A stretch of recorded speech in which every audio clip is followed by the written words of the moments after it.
நண்பர்களே வணக்கம். நான் உங்கள் பிரியா. இன்றைக்கி நம்ம பார்க்க போகிற பதிவு என்ன அப்படின்னு பார்த்திங்கன்னா, நம்மளோட கனவுலையோ இல்லை நேரில் ஏதாவது ஒரு நபர் மூலமாகவோ ஒரு உயிரினம் மூலமாகவோ முருகர் நம்மளுக்கு காட்சி தருவதற்கான ஒரு மந்திரத்தை தான் நம்ம இந்த பதிவில் பார்க்கலான்னு இருக்கோம். நீங்கள் இந்த பதிவை பார்க்குற முருக பக்தராக இருந்தீங்க அப்படின்னா மறக்காமல் நம்மளோட கமெண்ட் பாக்ஸில் ஓம் சரவண பவான்னு சொல்லிட்டு ஒரு கமெண்ட் போஸ்ட் பண்ணுங்கள்.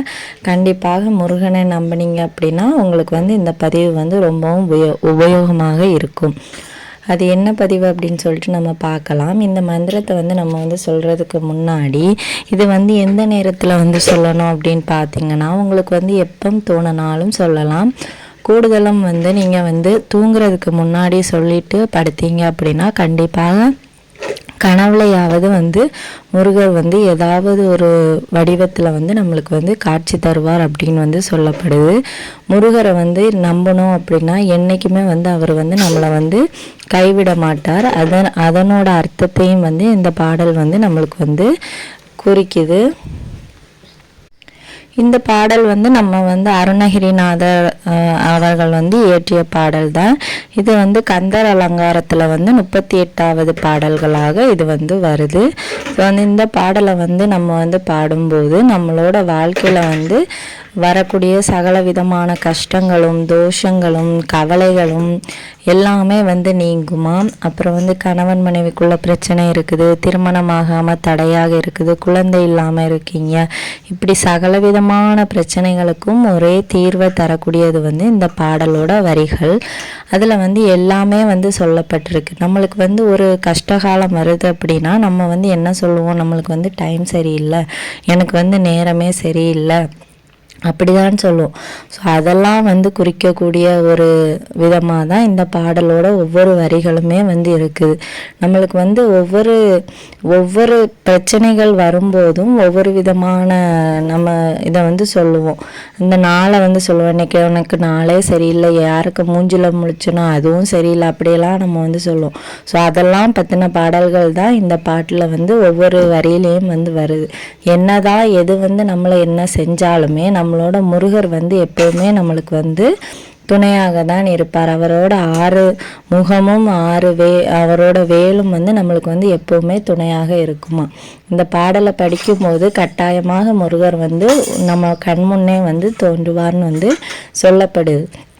நம்பினவங்களுக்கு கண்டிப்பாக கடவுள் இருக்கிறார். நம்பாதவங்களுக்கு அவங்களோட மனசு விருப்பப்படி ஒரு சில பேர் என்னதான் அவங்களுக்கு பாசிட்டிவாக நடந்தாலும் சரி நெகட்டிவாக நடந்தாலும் சரி கடவுள் இருக்கிறாங்கன்னு நம்ப மாட்டாங்க. ஒரு சில பேர் எவ்வளோ கஷ்டம் வந்தாலும் கடவுளை நம்புறதை விட மாட்டாங்க. இப்படி 2 டைப்பான மக்கள் இருந்துட்டு தான் இருக்கிறாங்க. ஸோ நம்ம நம்புறவங்களை மட்டும் நம்ம பார்க்கலாம். இப்போ நம்ம அந்த பாடல்களோட வரியை நம்ம பார்ப்போம். அது என்ன வரிகள் அப்படின்னு பார்த்தீங்கன்னா, நாள் என் செய்யும் வினைதான் என் செய்யும், என்னை நாடி வந்த கோள் என் செய்யும், கொடுங்கூற்றென் செய்யும், குமரேசர் இருதாளும் சிலம்பும் சதங்கையும் தண்டையும் சண்முகமும் தோளும் கடம்பும் எனக்கு முன்னே தோன்றிடனே. இந்த பாடல் வரிகளோட அர்த்தம் என்ன அப்படின்னு பார்த்தீங்கன்னா, ஒரு நாள் தான் என்ன நம்மளை செஞ்சிடும். அதில் வரக்கூடிய அன்னைக்கு நம்மளுக்கு வரக்கூடிய வினைகள் எதுவாக இருந்தாலும் இந்த கஷ்டங்கள் தான் நம்மளை என்ன செய்யும்.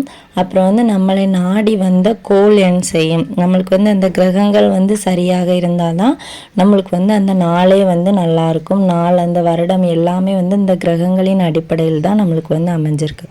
ஸோ அப்படி இருக்கும்போது அதுதான் என்ன செய்யும். ஒருத்தங்க நம்மளை சுடுசொல் சொல்லும்போது அவங்களோட கூற்று அவங்க சொல்கிறது தான் என்ன செய்யும். நம்ம யார் இருக்கும்போது குமரேசர் இருக்க அவரோட சிலம்பும் சதங்கையும் தண்டையும் சண்முகமும் நம்ம 6 முகமும் 6 தோளும் அந்த கடம்பம் பூவும் எனக்கு முன் தோன்றினனே. இதெல்லாம் கொண்ட நம்ம முருகப்பெருமான் நம்ம கண் முன்னாடி தோன்றிடுவாராம். அதை தான் இந்த பாடல் செய்யுது. இந்த எதுவுமே நம்மளை என்னென்ன செஞ்சாலும் நம்ம சண்முகர் வந்து எப்போவுமே வந்து நம்மளுக்கு வந்து துணையாக வந்து தோன்றிடுவாராம். நீங்கள் வந்து இந்த பாடல் வந்து அவரோட முழு நம்பிக்கை வைத்து படித்து பாருங்கள். கட்டாயமாக உங்களுக்கு வந்து அவர் வந்து உங்களோட கனவுலையோ இல்லை வந்து ஏதாவது ஒரு நபர்கள் மூலமாகவோ ஒரு உயிரினம் மூலமாகவோ கண்டிப்பாக உங்களுக்கு வந்து நடக்கக்கூடிய காரியங்களையும் நிறைவேற்றி தருவார்.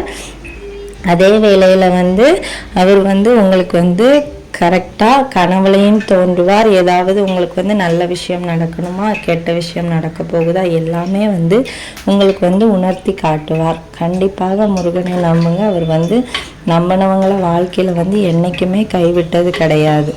ஸோ வந்து இந்த பதிவு வந்து உங்களுக்கு வந்து உபயோகமாக இருந்துச்சு அப்படின்னா மறக்காமல் லைக் பண்ணுங்கள். இந்த பதிவு வந்து உங்களுக்கு உபயோகமாக இருந்தது அப்படின்னா நம்மளோட சேனலை வந்து சப்ஸ்கிரைப் பண்ணி வச்சுக்கோங்க. இந்த வீடியோவின் முழு பதிவை பார்த்ததற்கு மிக்க நன்றி.